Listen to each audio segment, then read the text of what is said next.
Non, ce n'est pas un complot, juste une pathologie. Le département d'État américain a clairement exposé ses plans pour garantir la primauté mondiale de l'Amérique.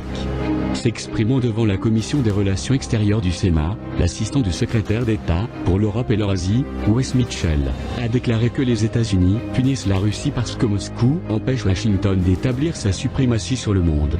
Les États-Unis, enfin, ont ouvertement reconnu les raisons de leur lutte contre la Russie et qu'ils n'accepteront, face à celle-ci, aucune issue autre que sa capitulation, car la suprématie mondiale des États-Unis est impossible sans un contrôle total de l'Eurasie, que pour l'instant ils n'ont pas. Tout cela n'est pas une conjecture pour les théoriciens du complot, ni de la propagande de Poutine, mais la quintessence de la politique des États-Unis évoquée par l'assistant du secrétaire d'État pour l'Europe et l'Eurasie, Wes Mitchell, devant le comité sénatorial des relations extérieures. Mitchell a expliqué aux sénateurs que le financement du département d'État dépend essentiellement de la politique américaine envers la Russie. Il a qualifié la reconnaissance que l'Amérique est entrée dans une période de grande compétition comme étant le point d'appui de la stratégie de sécurité nationale, après avoir souligné que les précédentes administrations ne s'étaient pas suffisamment inquiétées de cela et ne s'étaient pas préparées à vaincre dans cette compétition. Le haut représentant du département d'État a souligné, contrairement aux hypothèses optimistes des précédentes administrations, la Russie et la Chine sont des concurrents sérieux qui se donnent les moyens matériels et idéologiques pour contester la primauté et le leadership américain au XXIe siècle. Et après cela, Mitchell a fait exploser une bombe, qui, cependant, ne sera pas une surprise pour ceux qui ont compris que la Russie est déjà dans une situation de guerre hybride avec les États-Unis. Il est toujours d'un intérêt primordial pour les États-Unis, en matière de sécurité nationale, d'empêcher la domination de la masse terrestre eurasienne par des puissances hostiles. Et ici, Mitchell a fait exploser une bombe atomique, avec de terribles conséquences destructrices, et pas seulement une bombe ordinaire. Premièrement, l'établissement d'un contrôle total sur l'Eurasie est déclaré comme la tâche la plus importante pour les États-Unis. Une revendication claire est faite en faveur d'une victoire de la civilisation maritime sur la civilisation continentale, centre et seul pilier qui soutient la Russie. Deuxièmement, Washington avance ouvertement la priorité des exigences les plus strictes de la géopolitique dans le sens le plus catastrophique, la mer doit inonder la terre. Troisièmement, un défi est lancé à l'existence même de la Russie, elle ne peut mettre fin à sa domination dans sa propre zone géographique vitale, qu'en se fragmentant en petits États fantoches. Quatrièmement, la Russie a qualifié de pays hostile. Cela implique qu'une guerre hybride lui a été déclarée depuis longtemps, guerre que les Américains, comme Mitchell l'a noté plus tôt, essaieront de gagner. Ainsi, il reconnaît que les tentatives de Moscou pour parvenir à un accord avec Washington ne peuvent être entendues que s'il s'agit d'une capitulation. Enfin, et cinquièmement, Mitchell a mentionné les puissances hostiles au pluriel. Cela peut seulement désigner l'allié de la Russie, la Chine, seule puissance indépendante à la périphérie de l'Eurasie. Les États-Unis considèrent la Chine comme leur principal concurrent dans les domaines économiques et militaires, qui, à certains égards, est tout aussi puissant que la menace russe et, à long terme, encore plus dangereux. Ainsi, empêcher la domination de la Chine dans les espaces ouverts de l'Eurasie implique le même scénario que pour la Russie, démanteler l'Empire céleste en attirant certains pays qui rivalisent pour attirer l'attention et les faveurs de Washington, et non pas de prétentions géopolitiques. Voici l'ampleur de la chose. Faut-il se préparer à la Troisième Guerre mondiale ? En général, quoi qu'on fasse, Mitchell a déclaré que les États-Unis se préparaient à un conflit universel, une nouvelle guerre mondiale et que l'objectif principal de la politique étrangère de l'administration est de préparer notre nation à relever ce défi en renforçant systématiquement les forces militaires et économiques et les fondements politiques du pouvoir américain. La voie vers la victoire et la destruction de la Russie, contre laquelle il faut, selon le plan du département d'État, convaincre et unir ses voisins de marcher au rythme de Washington et de ses vassaux américains en Europe. La diplomatie, selon Mitchell, est un élément mineur dans les relations avec la Russie, ce que les cercles influents de Moscou refusent obstinément de reconnaître, car ils ont l'illusion de pouvoir s'entendre avec Washington sur autre chose qu'une capitulation. Le haut représentant du département d'État a clairement indiqué que notre politique russe repose sur la reconnaissance du fait que pour être efficace, la diplomatie américaine envers la Russie doit être soutenue par un pouvoir militaire inégalé et pleinement intégré à nos alliés et à tous nos instruments de pouvoir. Mitchell se vantait que, depuis 1 an et demi, lorsque, ajoutons-nous, l'agent russe Donald Trump était déjà à la Maison-Blanche, les États-Unis ont obtenu des alliés de l'OTAN une augmentation de 40 milliards de dollars des dépenses militaires et pratiquement tous les objectifs politiques, dans ce sens, y compris la création dans le cadre de l'Alliance de l'Atlantique Nord de nouveaux commandements, la mise en œuvre de préparatifs de guerre hybride et des initiatives pluriannuelles majeures pour renforcer la mobilité, la préparation et les capacités de l'Alliance. De plus, ici, il s'agit manifestement d'agression et non de défense. Et il ne s'agit pas seulement des pays de l'OTAN. Le discours de Mitchell révèle que les États-Unis considèrent leur politique à l'égard de la Russie en rapport avec des catégories militaires.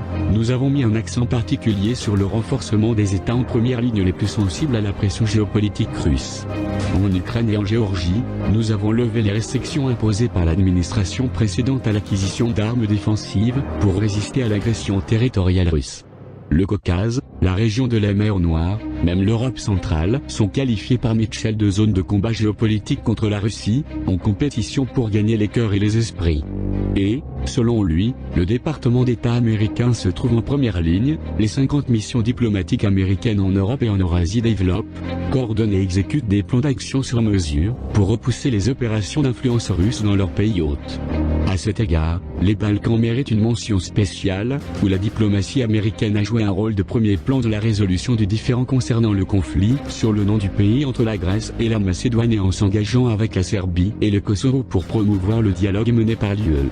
Il est peu probable que des personnes sérieuses aient le moindre doute quant à l'instigateur de la crise entre la Russie et la Grèce et que ce n'est pas du tout parce que les diplomates russes ont essayé de perturber la compréhension mutuelle entre Athènes et Skopje, en utilisant parfois à cette fin des espions en soutane. La représentante officielle du ministère russe des Affaires étrangères, Maria Zakharova, par exemple, a directement accusé les Américains d'être les créateurs du scandale diplomatique en déclarant « Nous savons tout ». Et maintenant, c'est aussi Mitchell qui a confirmé que c'était le département d'État qui avait tout fait, et non le méprisable Premier ministre grec, Alexis Tsipras, qui s'est simplement joint à l'ennemi de la Russie. Vaincre économiquement la Russie selon Mitchell, en concert avec ses efforts visant à briser la Russie, les États-Unis provoquent toute une série d'événements de nature économique, 217 entités physiques et juridiques russes sont sous le coup de sanctions, 6 missions diplomatiques sont fermées, 60 espions ont été expulsés du sol américain et le département d'État se coordonne de manière étroite et efficace avec les alliés européens. Au fait, Mitchell a admis involontairement pour quelles raisons les services de renseignement anglo-saxons avaient besoin de l'affaire Skripal et qui avait organisé cette provocation. Le haut représentant du département d'État s'est déclaré satisfait du déroulement de la guerre économique avec la Russie. En moyenne, les entreprises russes sanctionnées perdent environ un quart de leurs revenus opérationnels. L'évaluation totale des actifs a été divisée par 2, obligeant les entreprises à réduire leurs effectifs d'1 tiers. Selon les estimations des experts du département d'État données par Mitchell, nos sanctions, cumulativement, ont coûté au gouvernement russe des dizaines de milliards de dollars, en plus de l'impact plus large sur les secteurs publics et l'effet paralysant des sanctions américaines sur l'économie russe. Mitchell a évoqué la situation de la société rusale, ainsi que les attaques contre le rouble russe, qui a fortement perdu de sa valeur pour cette raison, comme exemple d'une guerre hybride réussie contre la Russie. Nous allons les écraser jusqu'à ce qu'ils capitulent cependant, si la Russie cesse de résister à l'expansion américaine en Eurasie, tout d'abord en Ukraine, puis cesse également de contrer la politique américaine en Syrie, comme Mitchell qualifie d'agression russe, et agite le drapeau blanc. Alors l'Amérique sera prête à négocier la capitulation, mais dans tous ces domaines, il appartient à la Russie, et non aux États-Unis, de faire le pas suivant. Notre politique reste inchangée, faire constamment payer la Russie jusqu'à ce qu'elle change de cap. Il y a quelques moments étranges dans le discours de Mitchell. En argumentant au sujet de la politique de la Russie, mais sans pouvoir déterminer en quoi elle consiste. Et pour cause, il impute à Moscou la logique américaine et ses méthodes de politique étrangère. Autocaricature. Voici des citations. Notre stratégie est animée par la réalisation que la menace de la Russie a évolué au-delà de la simple menace extérieure ou militaire. Elle inclut des opérations d'influence sans précédent orchestrées par le Kremlin, en réalité fomentées par Washington, note de l'auteur, sur le sol de nos alliés, et même ici chez nous aux États-Unis. La menace de l'influence des opérations russes existait bien avant notre élection présidentielle de 2016 et se poursuivra longtemps après ce cycle d'élections, le suivant, et le suivant. Comme le révèlent les récentes purges sur Facebook, l'État russe a encouragé des voix marginales de la gauche politique, et passé seulement de la droite, y compris des groupes qui prônent la violence, la prise de contrôle des bâtiments fédéraux et le renversement du gouvernement américain. La Russie fomente et finance des causes controversées, puis encourage et finance les causes opposées à ces dernières. La thèse de Poutine est que la Constitution américaine est une expérience qui échouera si elle est contestée correctement de l'intérieur. Poutine veut diviser la République américaine, non pas en influençant une ou deux élections, mais en exploitant systématiquement les lignes de faille perçues au sein de notre société.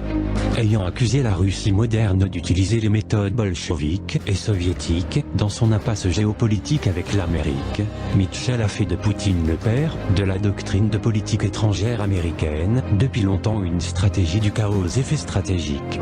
Merci, Monsieur Mitchell, pour votre franchise. Globalement, cela vaut la peine d'être reconnaissant à l'éminent employé du département d'État.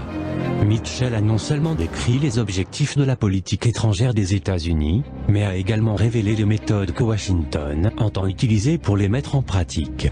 Il a montré à tous ceux qui sont prêts à regarder la vérité en face le danger effrayant que les États-Unis représentent pour le reste du monde et, avant tout, pour la Russie.